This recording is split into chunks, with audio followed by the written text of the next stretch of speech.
Hello everyone. आज ये video में हम लोग डिस्कस करेंगे जो एनवीएस नवोदय विद्यालय समिति का अभी रिक्रूटमेंट वैकेंसी जो नोटिफिकेशन आया है उसका सिलेबस क्या है, जो सब्जेक्ट स्पेसिफिक सिलेबस क्या है। बहुत सारा एजुकेशन भी आएगा, आपका इंग्लिश आएगा, रीजनिंग आएगा, उसके साथ साथ कंप्यूटर आईसीटी के बेस पे क्वेश्चन भी कुछ आएगा। और एक सब्जेक्ट स्पेसिफिक जो आप सब्जेक्ट पे अप्लाई कर रहे हो वो सब्जेक्ट स्पेसिफिक क्वेश्चंस भी आएगा। तो हमारे ये चैनल पे आपको बाकी सारे चीज आपको मिल जाएगा, जैसे जनरल नॉलेज हो, आपका करंट अफेयर्स, इंग्लिश, ये सारे क्लासेस आपको मिल जाएगा। लाइव क्लासेस होता है तो आप देख सकते हैं, वो सब क्लास अटेंड कर सकते हैं। वो ऐसे एसएससी बैंकिंग ऐसे लिखा गया है, लेकिन जैसे इंग्लिश ग्रामर हो वो सारे एग्जाम के लिए सेम ही होता है, और English basic, paragraph, error correction, ये सारे एग्जाम के लिए सेम ही होता है। तो आप अटेंड कर सकते हो वो सारे क्लासेस जो आपको हेल्पफुल होगा, आपका एनवीएस एग्जाम के लिए हेल्पफुल होगा। तो आज ये वीडियो में स्पेसिफिकली मैं जो फिजिक्स का सिलेबस डिस्कस करूंगा। ये पीडीएफ में वेबसाइट से डाउनलोड किया है, एनवीएस का जो वेबसाइट है वो वेबसाइट से डाउनलोड किया हूँ। तो आप भी वेबसाइट से डाउनलोड करके एक प्रिंट आउट रख सकते हैं, आप प्रिपरेशन कर रहे हो तो आपके पास रख सकते हो।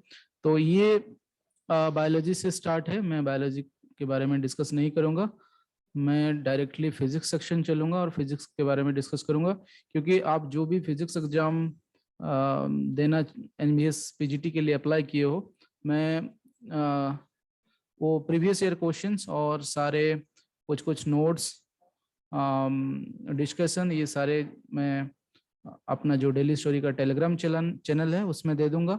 उसके साथ साथ कुछ वीडियो भी मेरा आएगा, आप ये चैनल को सब्सक्राइब कर लेना।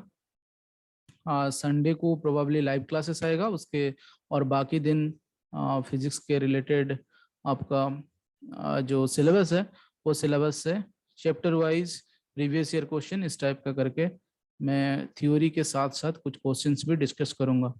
तो अभी सिलेबस देख लेते हैं। ये है फिजिक्स का syllabus, syllabus for written examination PGT physics, जैसे लिखा गया है ये फिजिक्स का सिलेबस है।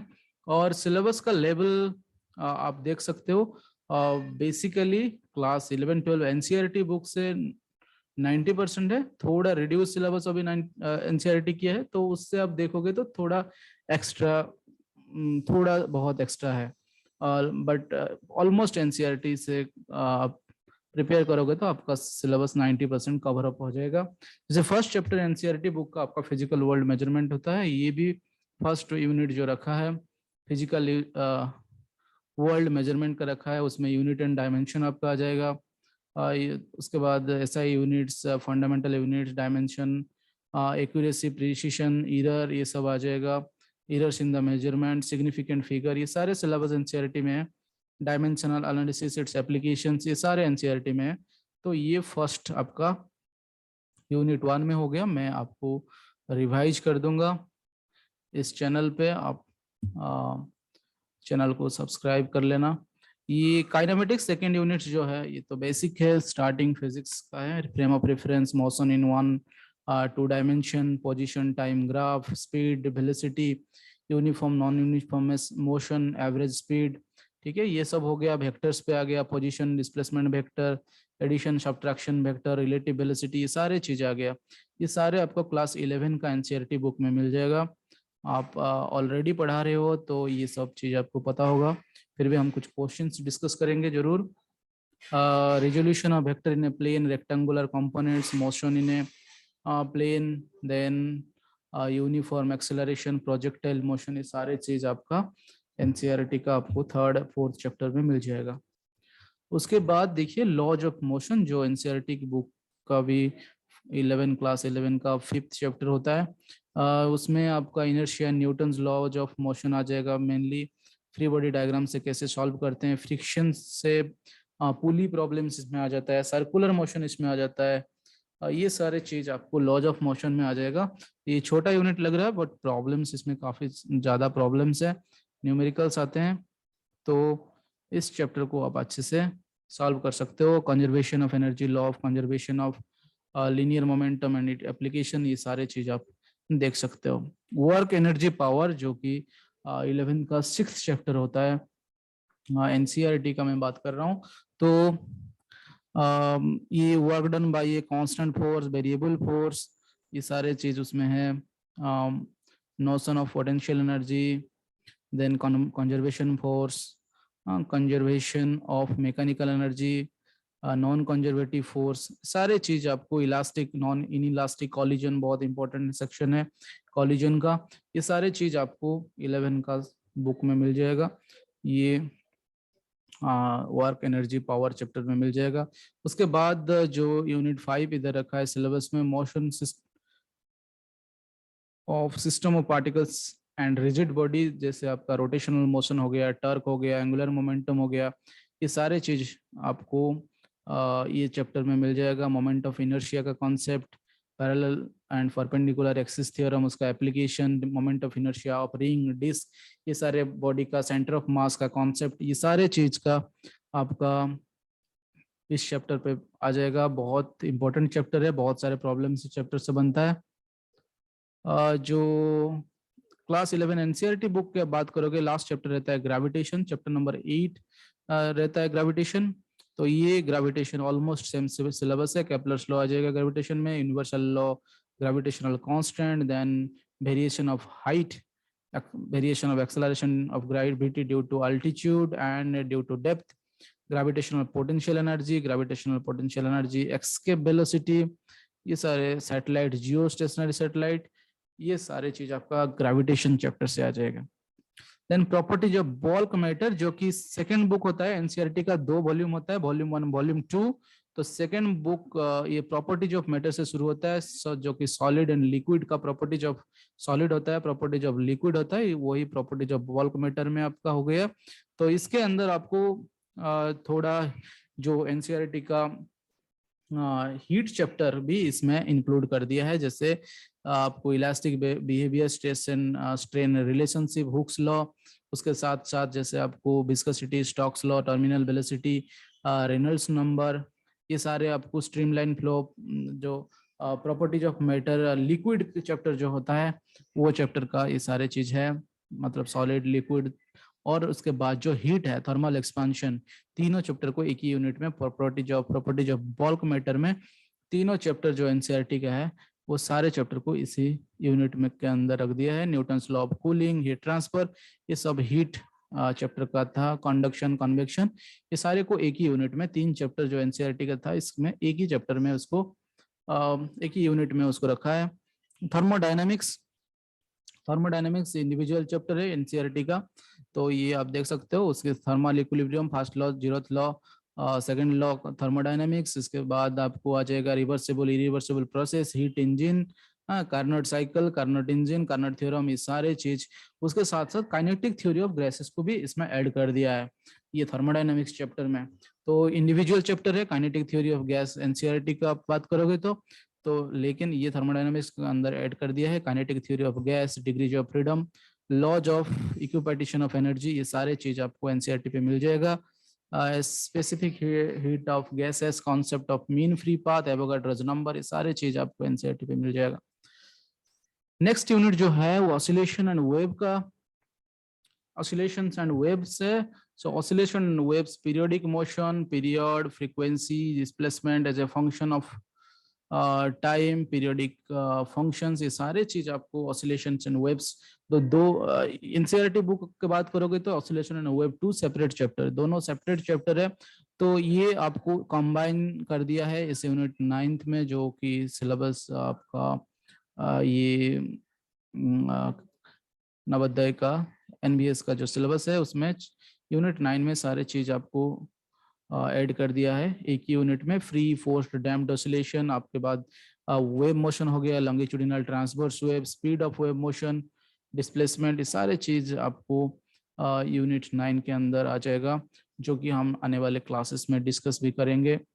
कौन सा चैप्टर सबसे आपको डिफिकल्ट लगता है उसी आप कमेंट करके बताना, तो उसी चैप्टर से हम स्टार्ट करेंगे सोच रहे हैं। प्रोबेबली मैं अभी मैग्नेटिज्म से स्टार्ट करूंगा, क्योंकि मैग्नेटिज्म मैं अपना ऑफलाइन क्लासेस में डिस्कस कर रहा हूँ, तो इसीलिए मैं अभी जो स्टार्ट करूंगा नेक्स्ट क्लासेस से मैग्नेटिज्म से ही स्टार्ट करूंगा, तो मुझे थोड़ा आसान होगा डिस्कशन करने के लिए। उसके साथ साथ प्रीवियस ईयर क्वेश्चन जो भी डिस्कस करूंगा। इलेक्ट्रोस्टैटिक्स, उसके बाद ये हो गया आपका 11 खत्म हो गया, इलेक्ट्रोस्टैटिक्स आ गया, मतलब आपका क्लास 12 का फर्स्ट बुक जो वॉल्यूम 1 हो गया इलेक्ट्रोस्टैटिक्स। चार्ज, ये सारे चीज आपके आ गया, इलेक्ट्रिक चार्ज, कूलम्स लॉ, ठीक है, इट्स एप्लीकेशन। उसके बाद फ्लक्स आ जाएगा, फ्लक्स के बाद आपका Gauss law, its application. Dipole हो गया, डाइपोल एक्सियल, हाँ dipole torque on a dipole in a uniform field. उसके बाद Gauss theorem, it's applications, electric potential, potential difference. तो ये जो चैप्टर 2 भी इधर ऐड कर दिया है। चैप्टर 2 कैपेसिटर, जो चैप्टर 2 है electric field and capacitance, chapter 2 है क्लास 12 का एनसीईआरटी बुक का, ये चैप्टर को इधर इलेक्ट्रोस्टैटिक्स यूनिट 10 के अंदर इंक्लूड कर दिया है। तो free charge, bound charges inside a conductor, dielectric, electric polarization, capacitor, capacitance, combination of capacitor, series parallel combination, ये सारे चीज, energy stored in capacitor, Van de Graaff generator, सारे चीज इधर आपको देखने को मिलेगा। जैसे Van de Graaff generator CBSE अभी रिड्यूस कर दिया है, लेकिन आपको पढ़ना पड़ेगा। आप एनबीएस एग्जाम का सिलेबस में है तो आपको देखना है, बुक में है, उसको भी डिस्कस हम कर लेंगे। तो नेक्स्ट है करंट इलेक्ट्रिसिटी चैप्टर, जो कि चैप्टर नंबर 3 होता है आपका एनसीईआरटी बुक का वॉल्यूम 1 का क्लास 12। तो इसमें electric current flow of charges, drift velocity, Ohm's law, electric resistance, VI characteristics, electrical energy and power, electric resistivity and conductivity, carbon resistor, colour code, ये सारे चीज है। क्रिचॉफ्स रूल बहुत important है, क्रिचॉफ्स रूल का जो एप्लीकेशन है, potentiometer, meter bridge, ये सारे, combination of cells in series in parallel, internal concept of internal resistance, ये बहुत इंपॉर्टेंट है, thermal and chemical effect of current, ये सारे चीज है आपका करंट इलेक्ट्रिसिटी चैप्टर में। तो इसको आप ध्यान से देख लीजिएगा। उसके बाद मैं जो चैप्टर से स्टार्ट करूंगा आपका क्लासेस में, अभी magnetic effect of current and magnetism, जो कि चैप्टर नंबर 4 होता है एनसीईआरटी का। इसमें आपको बेट-सावर्ट्स लॉ आ जाएगा, एम्पियर्स लॉ आ जाएगा, लॉरेंज फोर्स आ जाएगा, साइक्लोट्रॉन, सिंक्रोट्रॉन, ये सारे चीज का आ जाएगा। Interaction of A current carrying conductor with a magnetic field, force between two parallel current carrying conductor, torque experienced by a current loop, ये सारे चीज, concept of your motor, magnetic dipole moment of a revolving electron, ये सारे चीज आपका आ जाएगा। Magnetic intensity due to a magnetic dipole bar magnet, तो ये 5th चैप्टर का हो गया जो बार मैग्नेट का। उसके बाद सॉलिनॉइड का magnetic field, magnetic earth magnetic field, ये सारे चीजें 4th और 5th चैप्टर को ऐड कर दिया है। Dia para ferromagnetic magnetic substances, ये सारे चीज को ऐड कर दिया है। मतलब ये 4th चैप्टर और 5th चैप्टर को मिला के ये magnetic effect of current and magnetism, जो कि एनसीईआरटी बुक का आपको मिल जाएगा। 4th एंड 5th चैप्टर, ये दोनों चैप्टर को ऐड कर देने से आपका आ जाएगा ये यूनिट में सारे कॉन्सेप्ट्स है। और जो ये electromagnetic induction and alternating current, जो कि 6th एंड 7th चैप्टर होता है एनसीईआरटी का, एनसीईआरटी बुक का आपका वॉल्यूम 1 क्लास 12 एनसीईआरटी बुक। तो ये सारे चीज कॉन्सेप्ट आपको मिल जाएगा, जैसे electromagnetic induction, Faraday's law, induced EMF and current, Lenz law, eddy currents, self and mutual induction, need of displacement current, then LC oscillator, LCR circuit, resonance, ये सारे चीज, मोटर, ट्रांसफार्मर से भी क्वेश्चन बनता है, alternating current and it's measurement, reactance, ये सारे चीज आपको 6th and 7th chapter NCERT book का पूरा सिलेबस है आपको मिल जाएगा। एक बार आपको रिवीजन कर लेने से बहुत अच्छा ये सारे चीज क्लैरिफिकेशन क्लियर हो जाएगा। तो ऑप्टिक्स, रे ऑप्टिक्स स्टार्ट होता है आपका 2nd बुक वॉल्यूम 2 का से शुरू होगा class 12। First chapter ray optics है, उस ये चैप्टर आपको ऑप्टिक्स चैप्टर के अंदर मिल जाएगा। तो इसमें Young's double slit experiment, that means wave optics और रे ऑप्टिक्स दोनों को ऐड कर दिया है। और इसमें reflection of light, spherical mirror, mirror formula, refraction of light, total internal reflection, सारे चीज इसमें है। Optical fibre, refraction of, chapter थोड़ा लेंथी है, काफी सारे चीज एक साथ इसमें है। ह्यूमन आई, इसमें टेलीस्कोप, माइक्रोस्कोप भी है, ऑप्टिकल इंस्ट्रूमेंट जो है, सारे चीज इसमें एक ही ये यूनिट में आ गया है। इसमें Huygens principle, wave front, wave optics of course, diffraction, interference. तो ये चैप्टर आपको थोड़ा लंबा आएगा, प्रिपरेशन आप अभी से स्टार्ट कर सकते हैं। width of central maximum, resolving power of microscope, astronomical telescope, polarization। Polarization अभी सिलेबस से रिड्यूस्ड है आपका एनसीईआरटी का। तो आप इसको थोड़ा मतलब बुक में आपको मिल जाएगा, लेकिन सिलेबस रिड्यूस्ड है तो आप इसमें थोड़ा देख सकते हो।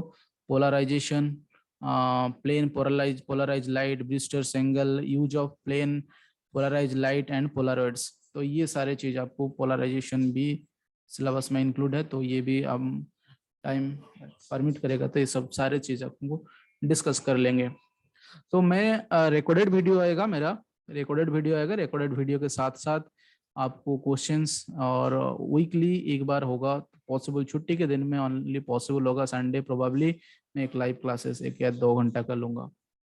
मॉडर्न फिजिक्स में आपको पता है डुअल नेचर ऑफ रेडिएशन, जो कि एनसीईआरटी का सिलेबस है। After wave dual nature of matter and radiation chapter से photo electric effect, Einstein photo electric effect, diffraction of X ray, Bragg's law. देखिए ब्रैग्स लॉ ये नहीं है सिलेबस में, हॉल इफेक्ट ये थोड़ा एक्स्ट्रा है, जो कि मॉडर्न फिजिक्स आपको थोड़ा एक्स्ट्रा पढ़ना पड़ेगा। Hertz and Lenard's observations, Einstein photo electric equations, particle nature of light, Compton effect. ये कुछ चीज आपको थोड़ा एक्स्ट्रा पढ़ना पड़ेगा। ये कि एनसीईआरटी बुक में मॉडर्न फिजिक्स का जो सिलेबस मैं देख रहा हूँ इसमें थोड़ा सा आपको एक्स्ट्रा जाना होगा। डेविसन जर्मन एक्सपेरिमेंट ये है सिलेबस में। Matter waves, nature of particles, de Broglie equation, ये सारे चीज है। रदरफोर्ड मॉडल ऑफ एटम आपको मिल जाएगा, बोर मॉडल मिल जाएगा, एनर्जी लेवल ऑफ हाइड्रोजन जो कि एटम चैप्टर से बेसिकली ये है, आपको एटम चैप्टर का ये सिलेबस है, ये सारे मिल जाएगा। साइज ऑफ न्यूक्लियस, ये न्यूक्लियर चैप्टर है, मतलब 3 चैप्टर को इसमें ऐड कर दिया है। डुअल नेचर, एटम, न्यूक्ली, इसमें isotope, isobar, radioactivity, alpha, beta, gamma particles, rays and their properties, radioactive decay laws, mass energy conservation, mass defect, binding energy per nucleon, its variation with mass number, liquid drop model of nucleus. Liquid drop model of nucleus ये नहीं है शायद syllabus में, NCERT को नहीं मिलेगा, आपको थोड़ा एक्स्ट्रा पढ़ना पड़ेगा। बीएससी का बुक ले सकते हो, ग्रेजुएशन का book. Nuclear fission and fusion, critical mass chain reaction, fission, ये सारे चीज आपको मिल जाएगा एनसीईआरटी में, ये सारे चीज आपको एनसीईआरटी में मिल जाएगा। उसके बाद chain reaction, fission, ionisation chamber, Germer, Geiger counter and centralisation counter, ये थोड़ा चीज आई थिंक ये नहीं है, मुझे जितना दूर तक याद आ रहा है कि ये चीज जो है ये नहीं है आपका। चेन रिएक्शन ये सारे चीज नहीं है। उसके बाद आपका आ जाएगा लास्ट में इलेक्ट्रॉनिक्स डिवाइसेस। इलेक्ट्रॉनिक डिवाइसेस भी आपको मिल जाएगा, उसमें आपको 2 चैप्टर सेमीकंडक्टर, उसके साथ साथ लॉजिक गेट, ये सब चीज है। लास्ट चैप्टर जो इलेक्ट्रॉनिक कम्युनिकेशन वो तो कब से हटा दिया है, 2 साल, आई थिंक 2 साल से हटा दिया है कम्युनिकेशन। तो ये 14th chapter basically, 13th and 14th chapter आपका हो जाएगा। 14th चैप्टर जो कि semiconductor devices, Zener diode as a voltage regulator, junction transistor action, characteristics of a transistor. देखिए transistor as an amplifier, transistor का सिलेबस अभी रिड्यूस्ड किया था एनसीईआरटी, लेकिन आपको इधर पढ़ना पड़ेगा थोड़ा। पीएनपी ट्रांजिस्टर, एनपीएन ट्रांजिस्टर, ये सारी चीज आपको थोड़ा देखना होगा। IV characteristics of LED, light emitting diode, photo diode, ये सारे चीज है। सोलर सेल कॉन्सेप्ट, ये थोड़ा आपको डिटेल जाना होगा। Transistor as amplifier, common emitter configuration and oscillator, logic gates and its combination, transistor as a switch, ये सारे चीज आपका है। तो आपको ये सिलेबस फॉर केमिस्ट्री, तो ये सारे चीज आप फिजिक्स पीजीटी के लिए अप्लाई कर रहे हो तो ये सारे चीज आपको देखना होगा। मैं जितना सिलेबस आपको एनालिसिस करके बोल रहा हूँ कि आपको 11 12 का आप एनसीईआरटी बुक पूरा अच्छे से थोरोली रिवीजन कर लेंगे एक बार, उसके साथ साथ कुछ न्यूमेरिकल क्वेश्चंस बना लेंगे, प्रीवियस ईयर क्वेश्चंस एनबीएस का देख लेंगे, तो आई थिंक बहुत अच्छा आपका एग्जाम होगा। और उसके साथ साथ थोड़ा जो 5% आई थिंक एक्स्ट्रा सिलेबस है, थोड़ा एक्स्ट्रा जो कि एनसीईआरटी से थोड़ा नहीं है, उसको आप दूसरा ग्रेजुएशन का बुक नहीं तो अलग बुक से आप थोड़ा सिलेबस देख के प्रिपेयर कर सकते हैं। तो देखते हैं हम कितना सिलेबस कंप्लीट कर पाते हैं। जरूर हम कुछ यूनिट कंप्लीट करेंगे और प्रीवियस ईयर क्वेश्चंस कंप्लीट करेंगे बिफोर द एग्जाम। तो आप चैनल को सब्सक्राइब कर देना और जो भी वीडियो है देखना, कमेंट करना कौन सा सेक्शन आपको समझ में नहीं आ रहा है, डिफिकल्ट लग रहा है, उस पर भी कमेंट करना। तो वो सेक्शन, वो सिलेबस से वो पार्ट हम उठा के थ्योरी उसका डिस्कस करेंगे। तो आज के लिए वीडियो इतना ही है, फिर मिलेंगे एक कॉन्सेप्ट के साथ, एक टॉपिक के साथ। तब तक के लिए बाय बाय।